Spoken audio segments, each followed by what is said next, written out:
Okay, today we're going to go over how to go ahead and configure your inventory. So we're going to go ahead and define an item, and then go ring up an item in the point of sale module. So first of all, let's go and define one. So I want to click over here on the left on inventory, click on this icon here to add edit.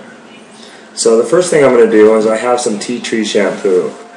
So a lot of people, the way they do this, they'll go ahead and just put in the name of the manufacturer first. Paul Mitchell. And they want to tell what it is, shampoo, tea tree, and they'll put the size, in this case 300 milliliter. And then what they'll do, because really the item name and the size description doesn't matter, and the reason it doesn't matter is because you're always going to be scanning the barcode. So a lot of times what they'll do is they'll go ahead and highlight this, right click, click copy to the item name, and they can just paste it. So you can just hit Control V to paste it, and then Control C to copy.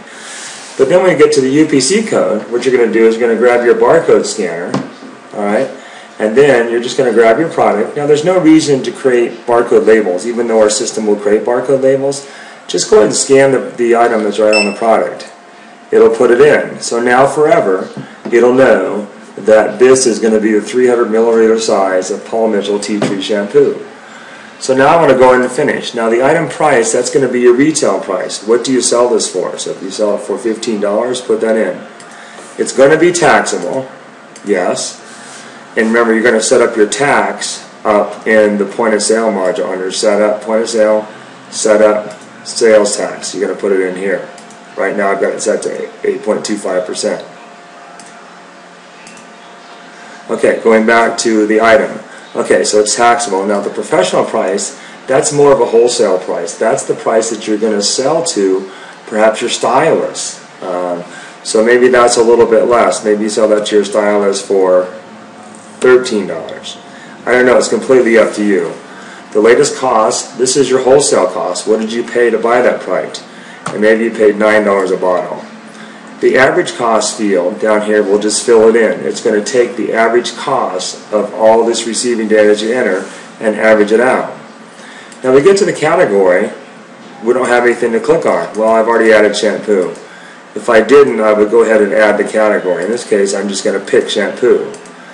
The manufacturer, okay, is going to be Paul Mitchell, right? So I'm going to add that. Remember, I just got through clicking on this add manufacturer button here. I'm going to add it so that now I can pick it. This saves you from going to a different area of the program.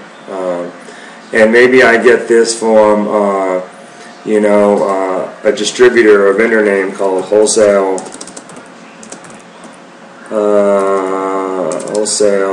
Supplies, okay? And maybe I just have the vendor ID as WS. Now that's the minimum I need to create to save an item, to save a vendor I should say. So I'll click on save, and then click on exit. So now I can add this vendor. Okay? So now we get down to this inventory part here, and it's asking, it's not lighted up because we want a transaction, we want an audit trail of, the transaction. So we want to go ahead and put an adjustment, and here, it's the current date, it's asking what kind of type. Well, this is my initial amount, and I happen to have 12 of them. Now you can put a reason there if you want, but I feel like initial amount is satisfactory. Maybe you can just put initial software setup if you like, and then I'll go ahead and save it. And then then that's all I have to do. I'm really done with that transaction. So now let's go ahead and sell an item. Let's go to the point of sale module. Alright, I'm just going to put in my password here. And now I'm in the point of sale. I'm not going to say I have a client right now, and I could pick an employee, and let me tell you the importance of picking an employee. If I'm over here on employee, setting it up, right here, I could have an inventory commission. So maybe you pay them 10% on each item sold. So if you put that in there, it'll keep track. Of course, it's going to keep track of commission percentages on every service too. But right now we're talking about inventory. I'm going to go ahead and give myself the commission on the sale. Now I'm just going to leave this on the scan code field, and I'll show you the importance of this. Because it'll remember this every time. So all I have to do is, if I'm ringing up service, I'll just go and ring up services right from the appointment. But as far as scanning the inventory item, I'm just going to go ahead and scan it, and it's going to put it right in. Right? It's going to go ahead and take that $15, add the sales tax that we set up on the point of sale setup screen, and that's how easy it is to configure inventory.